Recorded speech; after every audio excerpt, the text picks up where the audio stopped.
నమస్కారం. ఈరోజు రాష్ట్ర వ్యాప్తంగా డిఎస్సి కుంభకోణం పైన రిలే నిరాహార దీక్షలు జరగడం మనం అందరూ చూస్తున్నాం. అందులో భాగంగానే పలమనేరులో కూడా ఈరోజు మన రిలే నిరాహార దీక్షలో పాల్గొంటాం. ఏదైతే ఆంధ్ర రాష్ట్రంలో డిఎస్సిలో జరిగినటువంటి కుంభకోణం, ఆ కుంభకోణం జరిగిందని ఆంధ్ర రాష్ట్ర ప్రజలందరూ కూడా చెప్తున్నారు. కానీ ఈ ఆంధ్ర రాష్ట్ర ప్రభుత్వం, రాష్ట్ర ముఖ్యమంత్రి వర్యులు చంద్రబాబు నాయుడు గారు మరియు ఆయన కుమారుడు విద్యాశాఖ మంత్రి నిమ్మకు నీరెత్తినట్టుగా ఏది పట్టించుకోకుండా చేసినటువంటి కుంభకోణాన్ని ఈరోజు సిబిఐ దర్యాప్తు జరపాలని మేమందరం కూడా వైఎస్ఆర్ కాంగ్రెస్ పార్టీ నాయకులు అందరూ కూడా ఈ రాష్ట్ర వ్యాప్తంగా ఏదైతే వైఎస్ఆర్ కాంగ్రెస్ పార్టీ అధ్యక్షుడు జగన్మోహన్ రెడ్డి గారు పిలుపునిచ్చారో అదేవిధంగా రాష్ట్ర వ్యాప్తంగా మా డిమాండ్ ఒకటే, విద్యాశాఖ మంత్రి రాజీనామా చేయాలి. దీని మీద సిబిఐ ఎంక్వైరీ జరగాలి. జరిగిన తర్వాత ఆయన నిజస్వరూపం ఏమని ఆంధ్ర రాష్ట్ర ప్రజలకు తెలుస్తుందని మేము తెలియజేస్తున్నాం. ఎందుకంటే ఇంత చేసి కూడా ఇప్పటికీ కూడా ఇన్ని నిరాహార దీక్షలు, ఇంతమంది రోడ్డున పడినా కూడా ప్రభుత్వం ఏది కూడా పట్టించుకోకపోవడం చాలా దుర్మార్గమైనటువంటి పరిస్థితిగా ఈ ఆంధ్ర రాష్ట్ర ప్రజలందరూ కూడా చూస్తున్నారు.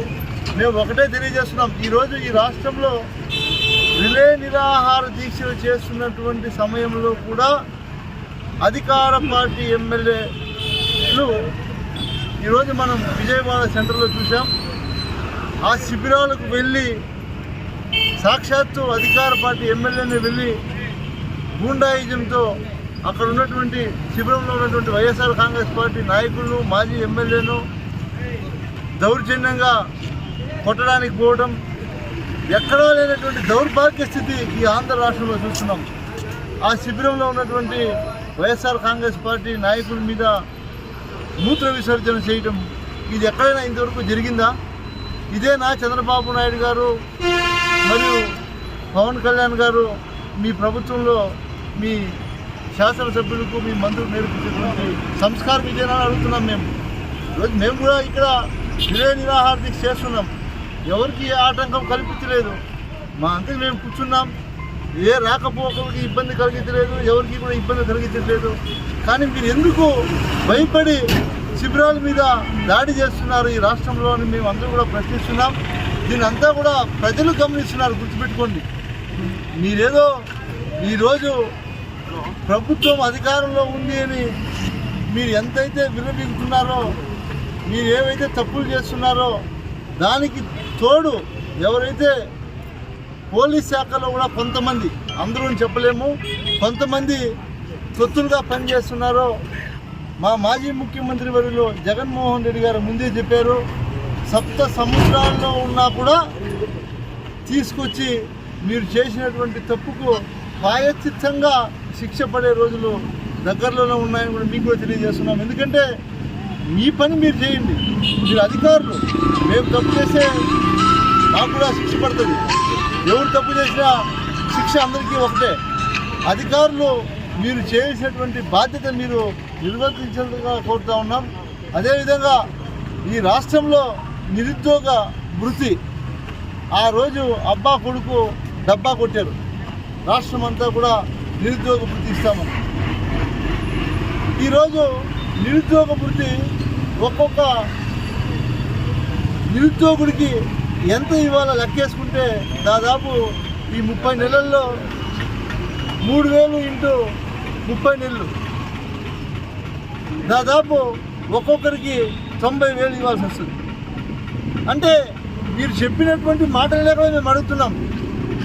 మేమేమైనా ఊరికే వచ్చి నిరాహార దీక్షలో, లేదో రిలే నిరాహార దీక్షలో, లేదో ర్యాలీలో, లేదో వేరే ఏమన్నా మాకు పని లేకుండా చేస్తున్నాము అడుగుతున్నాను నేను.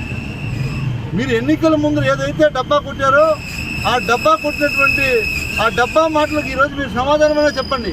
లేదో మాకు చేత కాదు, లేదా మేము అబద్ధాలు చెప్పాము, ఆ రోజు మమ్మల్ని క్షమించండి, నిన్న క్షమాపణ కోరండి ప్రజలని. పోనీ మేము తప్పు చేసాము, ఆ రోజు అధికార కోసం మేము ప్రజలను మోసం చేశామని క్షమించండి, క్షమాపణ కోరండి.